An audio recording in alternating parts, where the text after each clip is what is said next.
దేవునికి మహిమ కలుగును గాక. ఆమేన్. పరిశుద్ధ గ్రంథం నుండి వాక్య భాగాన్ని ధ్యానం చేసుకుందాం. యోహాను సువార్త 5వ అధ్యాయము. యోహాను సువార్త 5వ అధ్యాయము 2వ వచనం నుండి 7వ వచనం వరకు చదువుకుందాం. యెరూషలేములో గొర్రెల ద్వారము దగ్గర హెబ్రీ భాషలో బెతెస్దా అనబడిన ఒక కోనేరు కలదు. దానికి 5 మండపములు కలవు. ఆయా సమయములకు దేవదూత కోనేటిలోకి దిగి నీళ్లు కదిలించుట కలదు.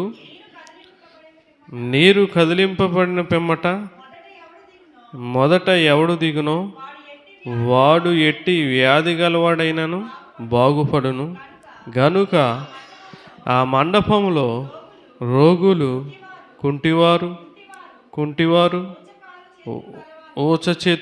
ఊచచేతులు గలవారు గుంపులుగా పడి ఉండిరి. అక్కడ 38 ఏండ్ల నుండి వ్యాధి గల ఒక మనుషుడుండెను. యేసు వాడు పడి ఉండుట చూచి వాడప్పటికి బహుకాలము నుండి ఆ స్థితిలో ఉన్నాడని అడిగి, స్వస్థపడగోరుచున్నావా అని వారిని అడగగా, ఆ రోగి, అయ్యా, నీళ్లు కదిలింపబడినప్పుడు నన్ను కోనేటిలోనికి దించుటకు నాకు ఎవడునూ లేడు. గనుక నేను వచ్చినంతలో మరి ఒకడు నాకంటే ముందుగా దిగినని ఆయనకు ఉత్తరమిచ్చాను. ప్రార్థన చేసుకుందాం. మహాగణుడా, మహోన్నతుడా, సర్వకృపానిధి దేవా, నీకే వందనాలు.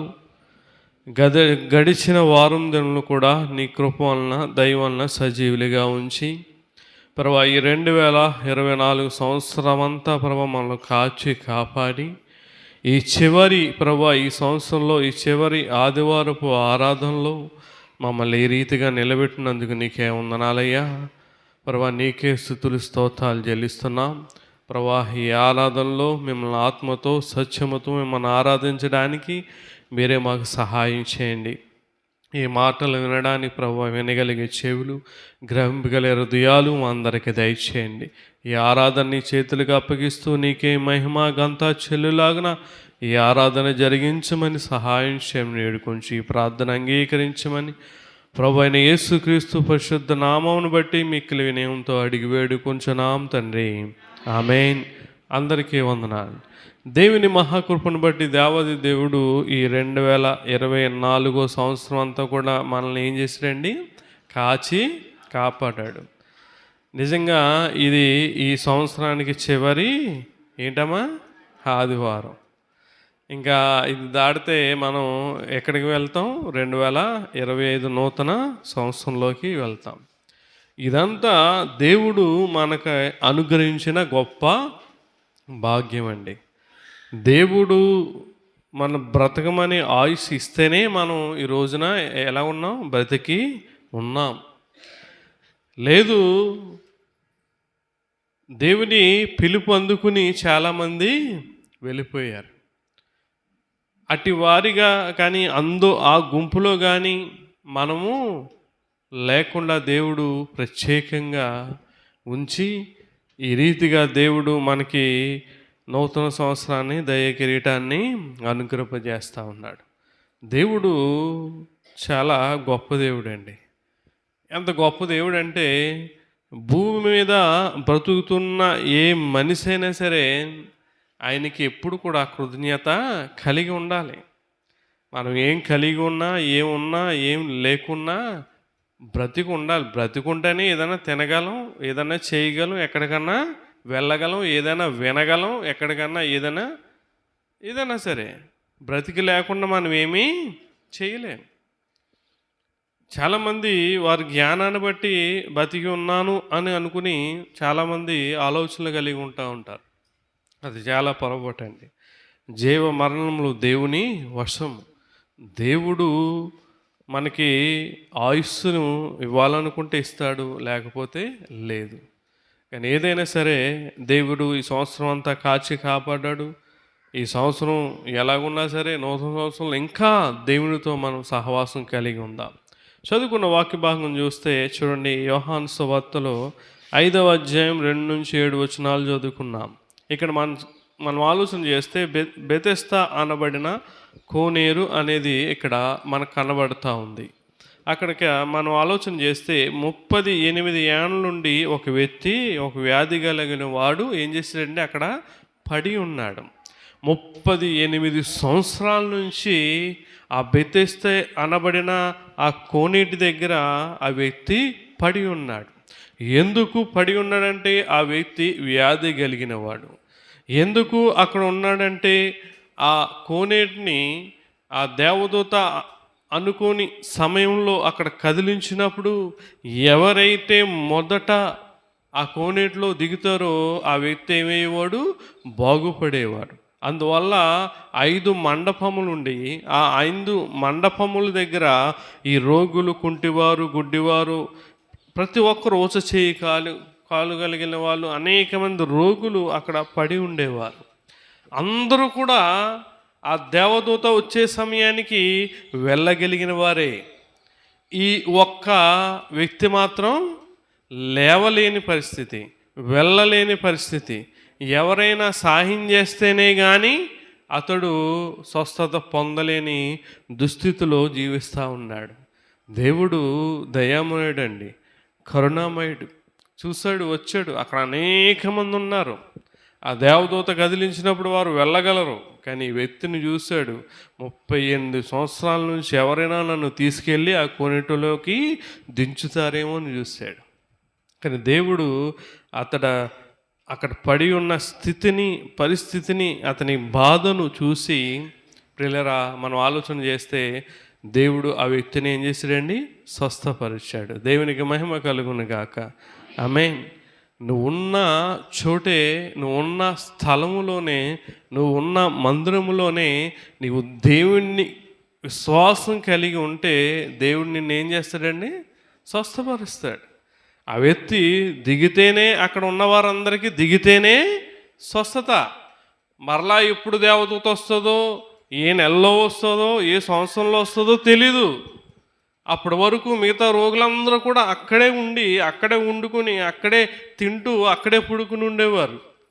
కానీ వ్యక్తికి దేవుడు ఎంత కృప చూపించాడంటే ఒకసారి ఆలోచన చేయండి. ఆ వ్యక్తి వెళ్ళి దిగనవసరం లేకుండా దేవుడు ఆ వ్యక్తిని స్వస్థపరిచాడు. ఈరోజును కూడా దేవుడు మన పట్ల దేవుని దయ, కృప ఉంది కనుక 24 సంవత్సరం అంతా కూడా ఎలా గడిచిపోయిందండి చెప్పండి? చాలా సులువుగా గడిచిపోయింది. మీకు అనిపించలేదు ఎప్పుడు, ఒరే అప్పుడే డిసెంబర్ వచ్చేసింది, అప్పుడే క్రిస్మస్లు అయిపోయినాయి, అప్పుడే 2025లోకి ఏం చేస్తున్నాం, వెళ్ళిపోతున్నాం అని అనిపించలేదా? దేవుడు ఎంత కృపామయుడు అంటే మనం ఆలోచన చేసుకోవాలి. ఇక్కడ ఎవరైతే ముందుగా దిగుతారో ఆ వ్యక్తి ఏమయ్యేవాడండి, బాగుపడేవాడు, స్వస్థపడేవాడు. ఈ ఉదయకాలం ముందుగా ఏం చేస్తున్నాం మనం దేవుని విషయాల్లో, దేవుని కార్యక్రమాల్లో ఏం చేస్తున్నాం అన్నది ఆలోచన చేసుకోవాలి. ముందుగా మన సంబంధించిన విషయాల్లో, అన్ని విషయాల్లో కూడా మనం ముందుంటాం. చూడండి, పిల్లలు స్కూల్కి వెళ్ళాలన్నా, కాలేజీలకు వెళ్ళాలన్నా, ఒక పనికి వెళ్ళాలన్నా, ఒక డ్యూటీకి వెళ్ళాలన్నా, ఒక ఉద్యోగానికి వెళ్ళాలనుకున్నా ప్రతి ఒక్కరు కూడా ఏం చేస్తారు, ముందుగా లేచి సిద్ధపడి వెళ్ళిపోతారు. మరి దేవుని ఆత్మీయమైన జీవితంలో, దేవుని కార్యక్రమాల్లో, దేవుని విషయాల్లో నువ్వు ఏ రీతిగా ముందుగా ఉంటున్నావు ఒకసారి ఆలోచన చేద్దాం. బైబిల్లో మొట్టమొదటిగా మనం చూస్తే ముందుగా మనం చేయవలసింది ఏంటంటే, చూడండి మత్తయి సువార్త 14వ అధ్యాయం. ముందుగా మనం మొట్టమొదట చేయవలసింది ఏంటంటే ప్రార్థన చేయాలండి. మొట్టమొదట ఉదయం లేవగానే దేవుని నమ్ముకున్న ప్రతి క్రైస్తవులు కూడా చేయవలసింది ఏంటంటే ప్రార్థన చేయాలి. మొట్టమొదట దేవుని సన్నిధిలోనికి రాగానే నువ్వు మోకరించి ప్రార్థన చేయాలి. ఇది క్రైస్తవుల యొక్క లక్షణం. మనం చదివితే 14వ అధ్యాయము మత్తయి సువార్త 22-23 వచనాలు చదివితే చూడండి, వెంటనే ఆ జన సమూహములను తాను పంపివేయనంతలో తన శిష్యులు దోణి ఎక్కి తనకంటే ముందుగా అద్దరికి వెళ్ళవలనని ఆయన వారిని బలవంతము చేసెను.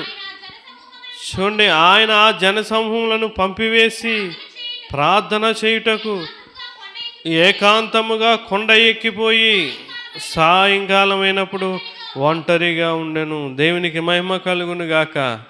ఆమేన్. ఇక్కడ చెప్తా ఉన్నాడు ఆయన. చూడండి, తన శిష్యుల ధోని ఎక్కి తనకంటే ముందుగా అద్దరికి వెళ్ళవలనని ఏం చేయమంటున్నాడు?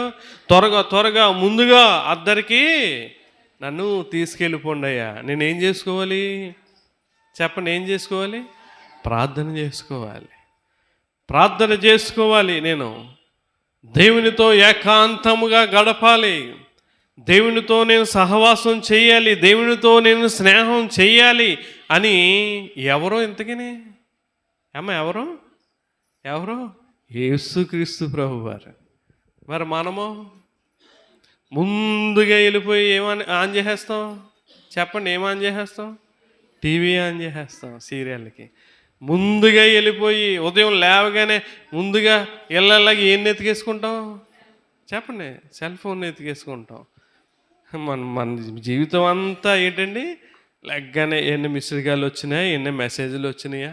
ముందుగా ఫోన్ చూడాలి, ముందుగా రాగానే టీవీ చూడాలి, ముందుగా ఏం చేయాలి? లోపల గంట కొట్టగానే ఏం చేయాలమ్మా చెప్పండి? ముందుగా తినేయాలి. ఆమేన్ అని అనగానే చర్చిలో ఎవరు ఉండట్లేదు. ఏం గుడి ఎత్తుంది వీళ్ళకి? అరే అయ్యగారు ఉన్నారు, వచ్చామో లేదో మనం చూసారో లేదు, వందనాలు చెప్పి వెళ్దామని లేదు. ఎన్న ఆమేన్ అని అనగానే ఏమైపోతున్నారు? ఏం గుడి ఎత్తుంది? గంట కొట్టేసి ముందుగా దేనికి వెళ్ళిపోతున్నారు? టిఫిన్కి వెళ్ళిపోతున్నారు. మన శరీరానికి సంబంధించిన ప్రతీది కూడా మనం ఏం చేస్తామండి? ముందుంటాం. కానీ క్రైస్తవుడు అట్లా ఉండకూడదండి. దేవుడు ఒక మాదిరి చూపిస్తూ ఉన్నాడు. ఆయన ముందుగా వీళ్ళు ఏం చేస్తున్నాడండి? ఏకాంతముగా దేవునికి ప్రార్థన చేస్తూ ఉన్నాడు. ఈరోజు నీవు ఉదయం లేవగానే ముందుగా చేయవలసిన పని ఏంటి? ప్రార్థన చేయాలి. అంతే తప్ప బెడ్ కాఫీ టీ ఇవి కాదండి. అది క్రైస్తవుల లక్షణం కాదు. దేవుడు మనల్ని కాపాడాడంటే ఈ నూతన సంవత్సరం ముందుగా ఏం చేయాలో మనం నేర్చుకోవాలి. ప్రియులారా, నువ్వు ముందుగా లేవగానే ఏ పని చేసినా కూడా మొట్టమొదటి నువ్వు ప్రార్థన చేయాలి. ఏదైనా తినాలంటే ప్రార్థన చేసుకోవాలి. ఎక్కడికైనా వెళ్ళాలంటే ప్రార్థన చేసుకోవాలి.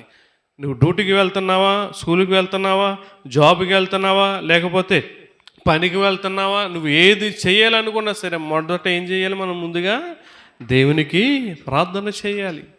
లోకసువార్త 22వ అధ్యాయము, లోకసువార్త 22వ అధ్యాయము చూడండి, 46వ వచనం మనం చదివితే ఆయన ఏమంటున్నాడు?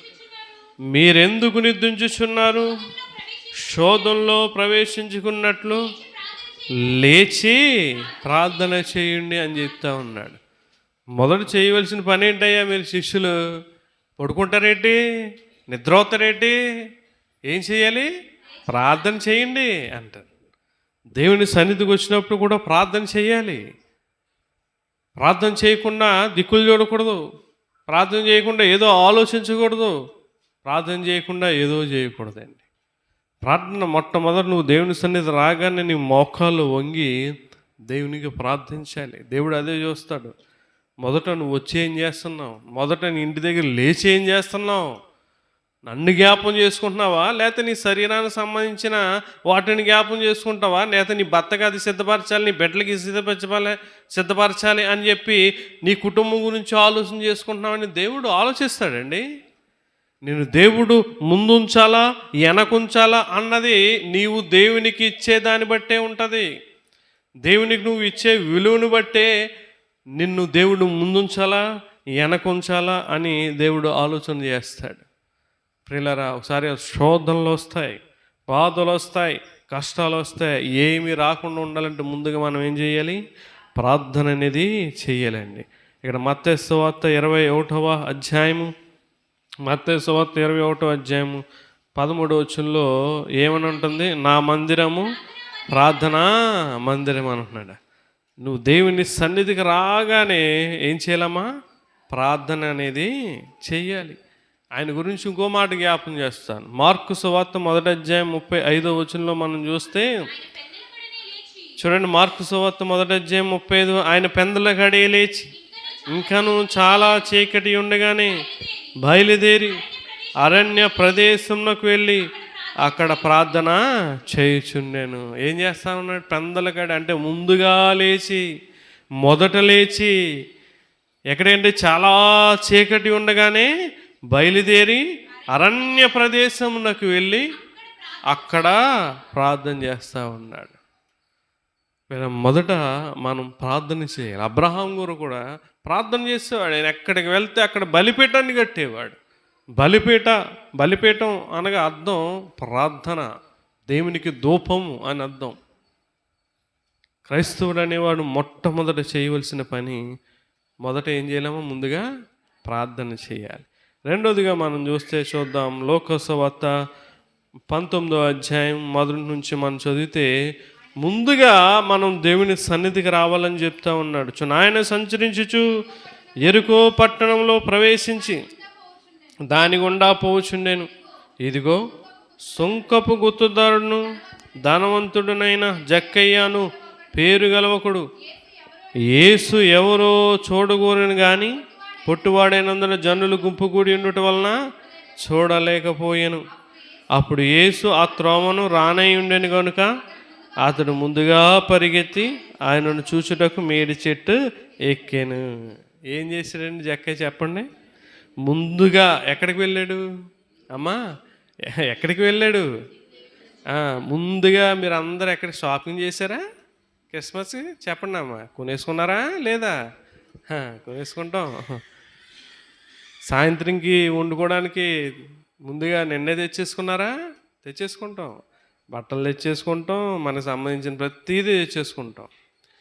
దేవుని దగ్గరికి రావడానికి, దేవుని దగ్గరికి వెళ్ళడానికి ముందుగా చూడండి, ఇతడు జక్కయ్య. యేసు ఎవరో తెలియదు, యేసు ఎవరో చూడాలి, యేసు ఎవరో తెలియదు ఆయనకి. యేసు ప్రభు అంటే ఎవరో తెలియదు. యేసు ప్రభు గురించి అప్పుడే విన్నాడు. కానీ ఏమనుకున్నాడు? నేను ముందుగా ఆయన దగ్గరికి వెళ్ళాలి, నేను ముందుగా ఆయన దగ్గరికి వెళ్ళి నేను ఆయనను చూడాలి అనుకున్నాడే. చాలామంది ఆ పట్టణంలో ఉన్న 100,000 మంది ఆయన దగ్గరికి వెళ్ళారు. అందరూ కూడా ఎందుకో వెళ్ళారు, ఆయన చూడాలని వెళ్ళలేదు. ఈరోజు కూడా దేవుని సన్నిధికి ఎందుకో వస్తారు, దేనికోసమో వస్తూ ఉంటారు. ఏదో సహాయం చేస్తారనో లేకపోతే అనకూడదు, కానీ ఈ రోజుల్లో కట్టేస్తూ ఉన్నారండి సంఘాల్లో. చీరలు ఇచ్చని, లేకపోతే దుప్పట్లు ఇచ్చని, లేకపోతే నెలకి జీతం కూడా ఇస్తూ ఉన్నారు. కొంతమంది రైస్ ఇస్తూ ఉన్నారు. అంటే తప్పుగా అనట్లేదు, సాయం చేయడం మంచిదే. కానీ సంఘంలో కట్టాలని కొంతమంది, సంఘంలో వీళ్ళని ఉంచేయాలని కొంతమంది ఆ రీతిగా ప్లాన్లు చేస్తూ ఉన్నారు. అది చాలా పొరపాటండి. నువ్వు కూడా అటువంటి వాటికి నువ్వు ఆశిస్తూ ఉన్నావేమో, దేవుడు నీ దగ్గర రాడు. ఇక్కడ జక్కయ్య ముందుగా వెళ్ళాడు. మనం 5వ వచనం చదివితే యేసు ఆ చోటుకు వచ్చినప్పుడు యేసు ఎవరి దగ్గరికి వచ్చాడండి? అమ్మ, యేసు ఎవరి దగ్గరికి వచ్చాడు? జక్కయ్య దగ్గరికి వచ్చాడు. దేవునికి మహిమ కలుగును గాక. ఆమేన్. అంటే ఎవరైతే దేవుని దగ్గరికి ముందుగా వస్తారో వారి దగ్గరికి ఎవరు వస్తారు? యేసుక్రీస్తు ప్రభువారు వస్తారండి. మరి నువ్వు వస్తున్నావా? ఎందుకమ్మా దేవుని సన్నిధి ఆలస్యం చేస్తూ ఉన్నావు? ఒక పనికి, ఒక స్కూల్కి, డ్యూటీకి, ఉద్యోగానికి, సమయానికి ఎంతో దూరాలు వెళ్తూ ఉన్నావు, కిలోమీటర్ల దూరాలు. మరి దేవుని సన్నిధికి నువ్వు ముందుగా రాకపోతే నీ దగ్గరికి దేవుడు ఎట్లా వస్తాడండి? ఆయన మీద పడిపోతూ ఉన్నారు. నన్ను స్వస్థపరిచిపోరు, నా ఇబ్బందులది, నా కష్టాలు తీర్చు అని వేల మంది ఆయన మీద పడిపోతున్నారు. కానీ ఎవరిని ఆయన పట్టించుకోలేదు. అందరూ కూడా వారి అవసరాలు బట్టి, వారి పరిస్థితులు బట్టి, వారి అక్కర్లు బట్టి దేనికో వచ్చిన వారు నా కోసం ఎవరు వస్తారా అని ఎదురు చూశారండి. ఈరోజు కూడా మనం కూడా యేసయ్య కోసం రావాలండి. దేవుని సన్నిధికి దేవుని కోసం రావాలండి. ఎంతమంది ఈ రోజున దేవుని కోసం వస్తూ ఉన్నారు, దేవుని కోసం నిలబడతా ఉన్నారండి. ఇక నిలబడ్డాడు, వచ్చాడు. మనకెందుకు చదివితే యేసు ఆ చోటుకి వచ్చినప్పుడు కనులెత్తి చూసి జక్కయ్య దిగుము, నేడు నేను నీ ఇంటికి నేనింట నుండవలసి ఉన్నదని అతనితో చెప్పినప్పుడు ఏం చేశాడు అతడు త్వరగా దిగి సంతోషముతో ఆయనను చేర్చుకున్నాడని. ప్రియులారా, నువ్వు దేవుని సన్నిధికి ముందుగా వచ్చినప్పుడు ఆయన ఎక్కడికి వస్తాడో నీ దగ్గరికి వచ్చి తర్వాత ఏం చేశాడు? ఆయన ఇంటికి కూడా వెళ్ళాడే లేదా అమ్మా? సంతోషంతో ఏం చేశాడు? జక్కయ్య చేర్చుకున్నాడు, తిరిగి తన ఇంటికి తీసుకువెళ్ళాడు. అదే అన్నాడు, నేడు నీ ఇంటికి రక్షణ వచ్చి ఉన్నది అంటున్నాడు. నేడు ఈ ఇంటికి రక్షణ వచ్చున్నది. రక్షణ వచ్చిందంటే ఎవరు వచ్చారు? యేసయ్య వచ్చాడు. యేసయ్య ఎవరి ఇంటికి వస్తే వారికి ఏముంటుంది? రక్షణ అండి, రక్షణ. మొదట నువ్వు దేవుని సన్నిధికి రావాలి. అదే అంటాడు యాకోబు పత్రిక 4వ అధ్యాయం 8వ వచనంలో మనం చదివితే ఏమంటాడని చూడండి, దేవుని యొద్దకు రండి, అప్పుడు ఆయన మీ యొద్దకు వచ్చును. పాపులారా, మీ చేతులను శుభ్రము చేసుకొనుడి, దిమనస్కులారా మీ హృదయములను పరిశుద్ధపరచుకోండి అంటున్నాడు. ఏమన్నాడు? ఏమండి, దేవుని యొద్దకు రండి. అది ఎవరు నెరవేర్చారు? జక్కయ్య అనే వ్యక్తి నెరవేర్చాడండి. జక్కయ్య దేవుని దగ్గరికి వచ్చాడు, దేవుడేమో జక్కయ్య దగ్గరికి వెళ్ళాడు. వెళ్ళిన జక్కయ్య ఊరుకునే ఉండలా, ఏం చేశాడు? తన చేతులు తన పాపాన్ని ఏం చేశాడండి? శుభ్రం చేసేసుకున్నాడు. ఈరోజు మనం వస్తున్నాం, మన దగ్గరికి యేసయ్య వస్తున్నాడు, కానీ మనం ఏం చేయట్లేదు? శుభ్రం చేసుకుంటలేదు, మన పాపాలను గడుపుకుంటలేదు. అదే మన ఇంటికి ఏమి రావట్లే, సంవత్సరం రంగులు వస్తున్నాయి, మన ఒంటి మీదకి బట్టలు వస్తున్నాయి తప్ప ఏం రావట్లే, రక్షణ రావట్లే. స్టార్లు వస్తున్నాయి, రకరకాల స్టార్లు వస్తున్నాయి, సంవత్సరం ఒకటి, రక్షణ రావట్లే. ఒకసారి ఆలోచన చేయండి. దేవుడికి కావాల్సింది రక్షణ. ముందుగా మనం దేవుని యొద్దకు రావాలి. ఇక్కడ 21వ లోకసువార్త 21వ అధ్యాయంలో 38వ వచనంలో చదివితే చూడండి, ఇక్కడ ప్రజలందరూ ఆయన మాట వినుటకు దేవాలయంలో ఆయన యొద్దకు పెందలకడ వచ్చుచుండిరి. ఏం చేస్తున్నారు? ప్రజలందరూ కూడా ఏం చేస్తున్నారంట? దేవుని మాట వినడానికి దేవుని సన్నిధికి ఎలా వస్తున్నారు? పెందలకాడే, అంటే ముందుగా వచ్చేస్తున్నారంట. మనకి రావాలంటే ఏంటండి? చలండి బాబు, మంచు కురిసేస్తున్నాం, లేవలేకపోతున్నాం. ఈ చలికాలంలో మే నెల వచ్చినప్పటికి ఎండండి బాబు, ఎండ తట్టుకోలేకపోతున్నాం. వర్షాకాలం వచ్చినప్పటికి వర్షాకాలం అండి, మరి పనులు మానేస్తావా? వర్షమని ఎండని పని మానేస్తావా?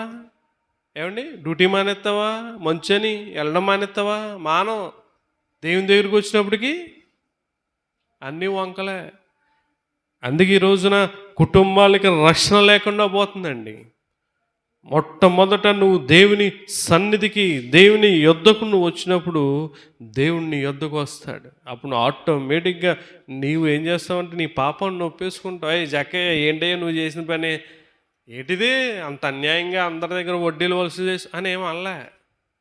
యేసుక్రీస్తు ప్రభువారు ఆయన చూశాడు. చూడగానే అతనిలో జక్కయ్య పాపాలో కనబడిపోయాయండి. దేవునికి మహిమ కలుగును గాక. మన యేసయ్యను సూటిగా చూసినప్పుడు ఆయనలో మన పాపాలో కనబడిపోతాయి. వెంటనే నువ్వు పాపాలను విడిచిపెట్టేసుకుంటావు. జక్కయ్య చేసింది అదే. ప్రియులారా, ఒకసారి ఆలోచన చేయండి. పెందల కాడే మనం లేచి ముందుగా దేవుని సన్నిధికి రావాలి. ఇక్కడ మనం మూడోదిగా చూద్దాం. మూడోదిగా మత్తయి సువార్త 2వ అధ్యాయం 9వ వచనం మనం చదివితే, మనం ముందుగా ఇక్కడ మనం ఆలోచన చేస్తే వారు ఆ రాజు మాట విని బయలుదేరిపోచుండగా, ఇదిగో తూర్పు దేశమున వారు చూచిన నక్షత్రము ఆ శిశువు ఉండిన చోటికి మీదుగా వచ్చి నిలుచు వరకు వారికి ముందుగా నడిచాను. దేవునికి మహిమ కలుగును గాక. ఆమేన్. ఇక్కడ నక్షత్రం అనేది ఏం చేసిందండి అమ్మా? జ్ఞానులను ఎవరి దగ్గర నడిపించింది? చెప్పండి, ఎవరి దగ్గరికి? దేవుని యొద్దకు నడిపించింది. దేవుని యొద్దకు ఆ నక్షత్రం ఎందుకు నడిపించింది అని మనం ఆలోచన చేస్తే చూడండి, 2వ అధ్యాయం 2వ వచనం మనం చదువుదాం. యూదుల రాజుగా పుట్టినవాడు ఎక్కడ ఉన్నాడు? తూర్పు దిక్కున మేము ఆయన నక్షత్రము చూచి ఆయనను పూజింపవచ్చితమని చెప్పిరి. ఎవరి నక్షత్రం ఇది చెప్పండి? ఆయన నక్షత్రం. ఇక్కడ ఏమని రాస్తుంది? ఆయన నక్షత్రమును చూచి. ఆయన నక్షత్రం కనుక ఎక్కడ తీసుకువెళ్ళింది?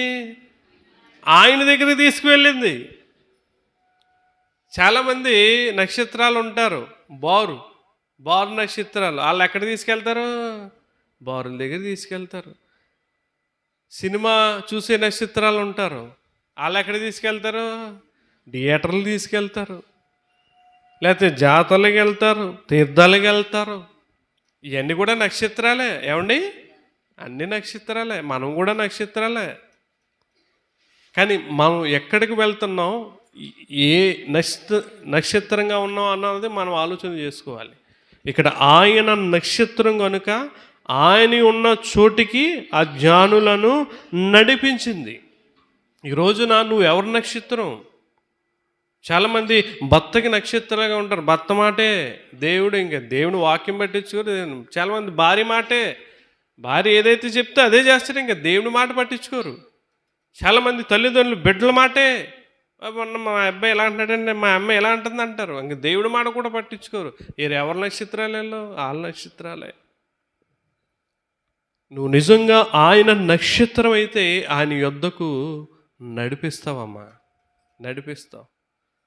అదే అన్నాడు దానియేలు గ్రంథం మనం చూస్తే 12వ అధ్యాయం 3వ వచనంలో చెప్తాడు ఈ మాట.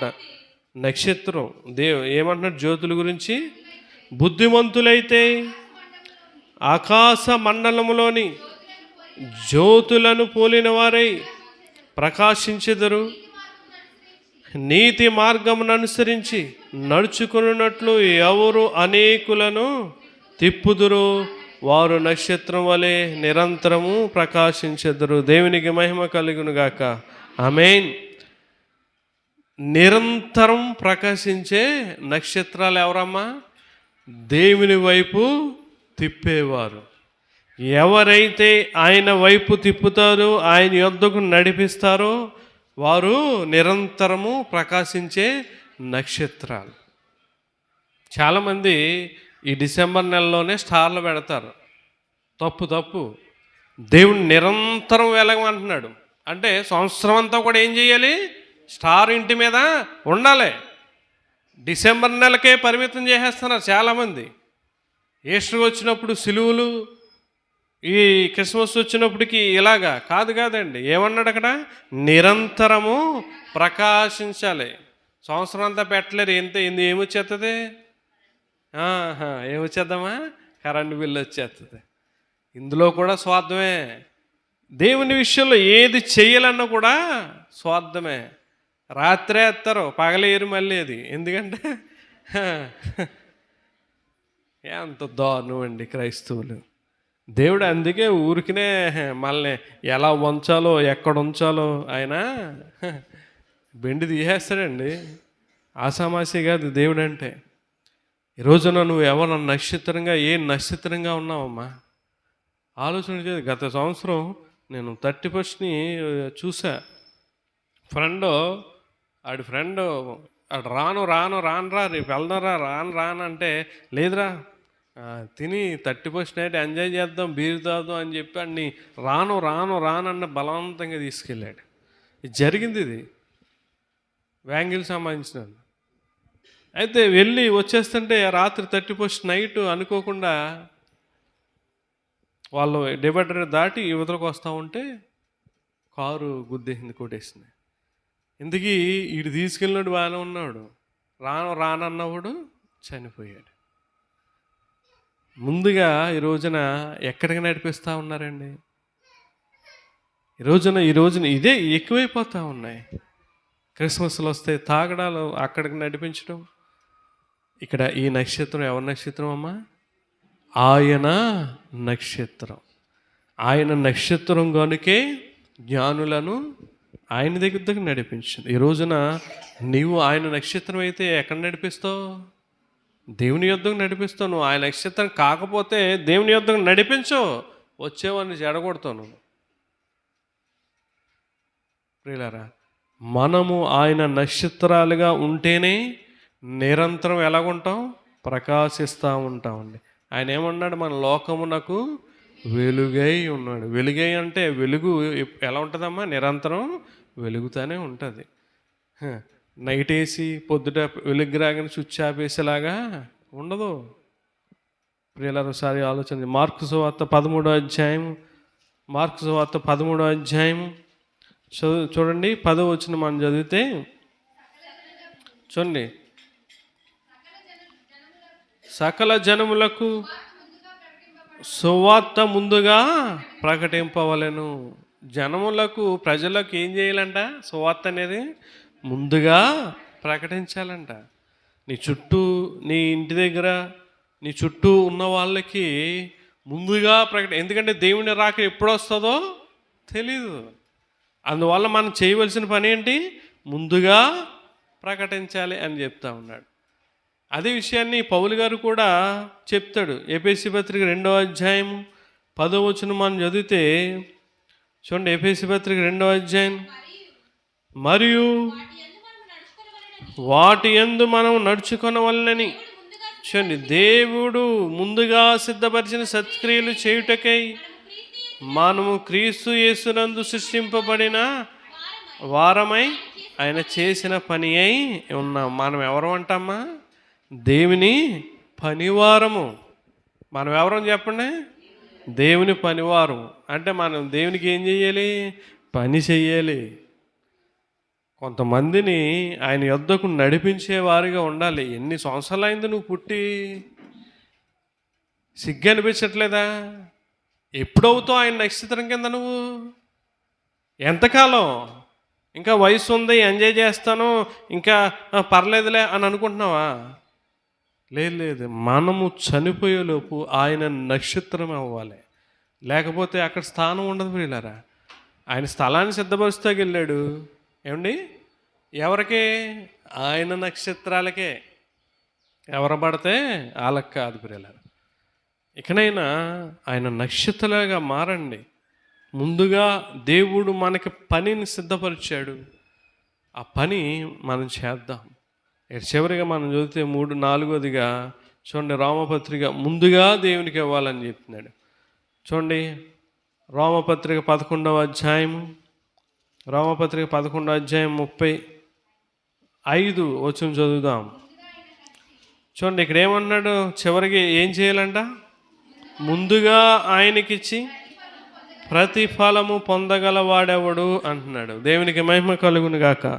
ఆమేన్. ఫస్ట్ ఆఫ్ ఆల్, దేవుని కార్యక్రమాలు కానీ, దేవునికి సంబంధించిన ఏయైనా సరే పండుగలు కానీ ఏయన్నా ఉంటే అది చాలా ఖర్చుతో కూడింది. మా జాగ్రత్తగా ప్రతి ఒక్కరు కూడా ఈ కార్యక్రమాలకు కానీ, ఆ పండుగలకు కానీ మనం ఏం చేయాలి? దేవుని విషయాల్లో ఏమంటున్నాడైనా? ముందుగా ఆయనకిచ్చి, అంటే నువ్వు ఇచ్చేది ముందు ఇస్తావు, వెనక ఇస్తావు. కానీ ముందుగా ఇస్తే దానికి ఏముంటుంది? ప్రతిఫలం ఉంటుంది. వెనకిస్తే ఏముంటుంది? ప్రతిఫలం ఉండదు. గుర్తుపెట్టుకో. నీకు ఈ వాక్యం చాలామందికి అర్థం కావట్లే. చాలామంది ఏం చేస్తారంటే, మనమని కాదు, ఉన్న క్రైస్తవులందరూ కూడా చేయవలసిన పని ఏంటంటే, ముందు ఇల్లు చక్క పెట్టేసుకుంటారు, తర్వాత ఒళ్ళు చక్క పెట్టేసుకుంటారు. ఒళ్ళు అంటే ఏంటి? బట్టలు. ఇల్లు, ఒళ్ళు, ఇవి అన్నీ కూడా చక్క పెట్టేసుకుని మిగిలింది ఎంత వచ్చిందో, ఎంత మిగిలిందో అది ఎవరికి ఇస్తున్నారు? దేవునికి ఇస్తున్నారు. అది ముందు అవుద్దా, వెనక అవుద్దా? చెప్పనామే ఏమవుద్ది? వెనక అవుద్ది. అందుకే ఈనాడు క్రైస్తవులైన వారు ప్రతిఫలం పొందలేకపోతూ ఉన్నారు. దేవునికి ఇస్తున్నాం, అది ఆలస్యంగా వెనక ఇస్తున్నాం, కానీ దానికి వాల్యూ ఉండట్లేదండి, విలువ ఉండట్లేదు. కరెంటు బిల్లుకి డేట్ ఇస్తాడు. ఏమండి? ఇస్తాడా? అమ్మా చెప్పండి అమ్మా, ఇస్తాడా? ఎవడా? మీరు ఎవరు కరెంట్ బిల్లు కడతలేనట్టు చూస్తారేంటి? ఇస్తారు కదా. ఆ డేట్ దాటితే ఏమవుద్ది? ఫైన్ అవుద్ది. ముందు కట్టేస్తే వెనక కడతావా? అమ్మా ఎందుకు కడతారా? వెనక కట్టవచ్చు కదా. ఫైన్ ఎవడు కడతాడండి? పైన ఎవడు కడతారు? ఎక్కడి నుంచి వస్తాయండి డబ్బులు? ఓ పూట డబ్బులు పోతాయి అన్న బాధ. మరి దేవునికి ఇచ్చే విషయంలో కూడా వెనకిస్తే మనకేం పడుతుంది? ఫైన్ పడుతుంది, గుర్తుపెట్టుకోండి. మనకిచ్చింది దానికి ప్రతిఫలం ఉండదు, దాని తగ్గ ఫైన్ అనేది ఉంటుంది. దేవుని విషయంలో నువ్వు ఎప్పుడైనా సరే ముందుండాలమ్మా. ఈ 2024 ఏదో గడిచిపోయింది, దేవుని కృపను బట్టి మనం నూతన సంవత్సరంలో అడుగు పెడుతున్నాం. దేవుని ఆత్మీయమైన జీవితంలో, నీ ఆత్మీయమైన విశ్వాసం జీవితంలో నువ్వు ప్రతీది కూడా ముందుండాలనే ఆశ. ఏమన్నాడు? ఈయుడి అమ్మ చెప్పండి, ఈయుడి ఇవ్వండి కాదు, ఈయుడి అప్పుడు ఇవ్వబడును. నువ్వు దేవునికి ముందు ఇస్తే అప్పుడు దేవుడు నీకు ముందు ఇస్తాడండి. హేబేలు కయ్యనులు ఇద్దరు కూడా ఇచ్చారండి, కానీ హేబేలు ముందుగా ఇచ్చేసాడు. ఎందుకంటే శ్రేష్టమైన బలి పట్టుకెళ్ళాడు. ఏదో ఇద్దాంలే, ఇవ్వాలే, తప్పదో అని ఇచ్చాడు కయ్యాను. చాలామంది ఇలాగే ఇస్తారు, అది దేవునికి ఇష్టంగా ఉండదు. అందుకే హేబేలు అర్పణ తీసుకున్నాడు కానీ కయ్యేను అర్పణ తీసుకోలేదు. ఇక్కడ మనం ఆలోచన చేస్తే హెబ్రీ పత్రిక 11వ అధ్యాయము 4వ వచనంలో ఆ మాట రాయబడి ఉంది. విశ్వాసమును బట్టి హేబేలు కయ్యేని కంటే శ్రేష్టమైన బలి దేవునికి అర్పించెను. దేవుడు అతని అర్పణను గురించి సాక్ష్యం ఇచ్చినప్పుడు అతడు ఆ విశ్వాసమును బట్టి నీతిమంతుడని సాక్ష్యము పొందాను. అంటే చూడండి ఎంత జ్ఞానంగా పరిశుద్ధాత్మ దేవుడు పౌలు గారి ద్వారా రాయించాడంటే, ఇవ్వడం అనేది విశ్వాసమును బట్టి అంటున్నాడు. ఇవ్వడం విశ్వాసం బట్టి అని చెప్పి నీతిమంతుడిగా కూడా ఇవ్వడాన్ని ఎలా చూపిస్తున్నాడు? నీతిమంతునిగా చూపిస్తూ ఉన్నాడు. మీకు అర్థమైందా? దేవుడే అర్పణను గురించి సాక్ష్యం ఇచ్చినప్పుడు అతడు ఆ విశ్వాసమును బట్టి నీతిమంతుడని సాక్ష్యం. దీని అర్థం ఏంటంటే, నీతిమంతులు దేవునికి ఏం చేస్తారు? ముందుగా ఇస్తారు. నీతిమంతులే ఏం చేస్తారమ్మా చెప్పండి? ముందుగా ఇస్తారు అని అర్థం. అంటే ఎవరైతే విశ్వాసం కలిగి నీతి కలిగి ఉంటారో దేవునికి ముందుగా ఇస్తారు. ముందుగా ఇచ్చి ప్రతిఫలము పొందగలవాడు, సనుక్కోకూడదు. చివరిగా చూడండి, 2వ కొరింథీ పత్రిక 9:5 నుంచి మనం చదివితే చూడండి, 2వ కొరింథీ పత్రిక 9వ అధ్యాయము 5వ వచనం నుంచి మనం చదివితే, కావున లోగడ ఇచ్చేదమని మీరు చెప్పిన ధర్మము పిసినితనముగా ఇయ్యక ధారాళముగా ఇయ్యవలనని చెప్పి. ఎలాగివ్వకూడదమ్మా చెప్పండి? ఎలాగా? చాలామంది ముందు ఇచ్చేసిన దేవునికి ఎలాగివ్వద్దు అంటున్నాడు ఆయన? పిసినితనం, అన్ని కలిమి కొలలు ఇవ్వాలి. పిసినితనముగా చదవమ్మా. ఇయ్యక ధారాళముగా ఇవ్వాలని చెప్పి సహోదరులు మీ యొద్దకు ముందుగా చూడండి దాన్ని జమ చేయుటకే వారిని హెచ్చరించుట అవసరమని తలంచితిని. కొంచెముగా విత్తువాడు కొంచెముగా పంట కోయను, సమృద్ధిగా విత్తువాడు సమృద్ధిగా పంట కోయనని ఈ విషయమే చెప్పవచ్చును. సనుగు కొనకయు బలవంతముగా కాకయు ప్రతివాడును తన హృదయములో నిశ్చయించుకున్న ప్రకారము ఇయ్యవలెను. దేవుడు ఉత్సాహముగా ఇచ్చేవానిని ప్రేమించును. దేవునికి మహిమ కలుగును గాక. ఆమేన్. దేవునికి ముందుగా ఉత్సాహంగా ఏం చేయాలండి? దేవునికి ఇవ్వాలి. నువ్వు అలాగే ఇచ్చినప్పుడు నీకేముంటుందంటే ప్రతిఫలం అనేది ఉంటుంది. ముందుగా అనేది దేవుని విషయాల్లో చాలా మనం వెనకుండకూడదు. పరిచర్యలో కానీ, దేవుని సన్నిధికి రావడంలో కానీ, ప్రార్థన చేయడంలో కానీ, పాటలు పాడడంలో కానీ, ఒక ఆత్మను నక్షత్రంలాగా ఆయన నక్షత్రంలా నడిపించడంలో కానీ, ఏ విషయాల్లో మనం వెనకున్నా మనం ఎక్కడ ఉండిపోతామండి? వెనకే ఉండిపోతాం. ఇకనైనా మనం ఈసారి నుంచి దేవునికి ముందుగా ఉందాం, ముందుగా ఇద్దాం, ముందుగా దేవుని సువార్త ప్రకటిద్దాం, ముందుగా ఆయన కొరకు ప్రయాసపడదాం. అట్టి కృప మీ అందరికీ తోడే ఉన్నను గాక. ఆమేన్. ప్రార్థన చేసుకుందాం. విన్న వర్తమానాన్ని బట్టి ప్రియులారా ఒక నిమిషం దేవుణ్ణి అడగండి. నువ్వు ముందుగా ఏదేదో చేసుకుంటావమ్మా. పండగ వస్తూ ఉంది. ఈరోజు మన క్రిస్మస్ అన్నీ కూడా ముందుగానే సమకూర్చేసుకుని ఉంటావు, అన్నీ కూడా ముందుగానే కొనేసుకుని ఉంటావు, అన్నీ కూడా ముందుగానే చక్కబెట్టేస్తుంటావు. మరి దేవుని విషయాల్లో ఏం ఆలోచన చేస్తూ ఉన్నావు? నువ్వు ముందుగా దేవునికి ప్రార్థన చేయగలుగుతున్నావా? ముందుగా దేవుని యొద్దకు రాగలుగుతున్నావా? ముందుగా ఉండి ఒక ఆత్మను దేవుని యొద్దకు నడిపించగలుగుతున్నావా? గుర్తుపెట్టుకో, ఆయన నక్షత్రం అయిన వారు మాత్రమే దేవుని యొద్దకు నడిపించగలరు. ఆయన నక్షత్రం కాని వారు దేవుని యొద్దకు నడిపించలేరండి. దేవుడు ఈరోజు నీతో సూటిగా మాట్లాడాడు.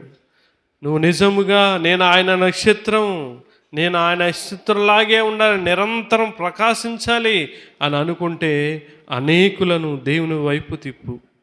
లేదండి నేను ఏదో తాత్కాలికమే, నేను ఆయన నక్షత్రం కాదనుకుంటే నీ ఇష్టం. దేవుడు సూటిగా మాట్లాడాడు ఈరోజు నీతో నాతో.